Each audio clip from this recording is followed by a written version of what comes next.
ଗୋବିନ୍ଦପୁରରେ କ'ଣ କରୁଥିଲ? ହୁଁ ଗୋବିନ୍ଦପୁରରେ କ'ଣ କରୁଥିଲ?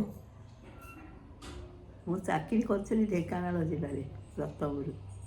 ହୁଁ। ହଁ କେତେ ବର୍ଷ? କେତେ ବୋଧେ ବର୍ଷେ ମୁଁ ରହିଲି ମୁଁ ଏଠି। ଏବେ ଆଇଲି ଜାଣିକି ମୋର ରିଟାୟାର୍ଡ ହେବାକୁ ଅଳ୍ପ ଦିନ ଥିଲା ଆଇଲି। ଗୋବିନ୍ଦପୁର ପରେ କେଉଁଠି ଗଲ? ଉଁ? ଗୋବିନ୍ଦପୁର ପରେ କେଉଁଠି ଗଲ? ଭୁବନେଶ୍ୱର ସଭା। ଆଉ ମୋର ବଡ଼ ବୟସ ନାହିଁ ମୋର ସଭା କରିବାକୁ।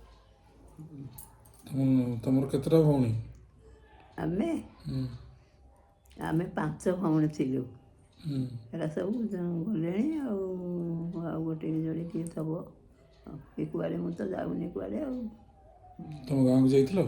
ହୁଁ ତମ ଗାଁ କୁଆଡ଼େ କଳିଗିରି। ଯାଇଥିଲ?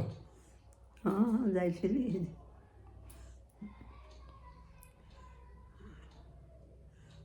ଆଉ ମୋର ବଡ଼ ବୟସ ନାହିଁ କି କୁଆଡ଼େ ଯିବାକୁ କି ଆସିବାକୁ କିଛି ନାହିଁ। କାହିଁକି? ତମେ ତ ଯାଇପାରୁଛ ଗାଡ଼ିରେ ଆଉ। ଆଁ ଗାଡ଼ିରେ ଯାଇପାରୁନ କି?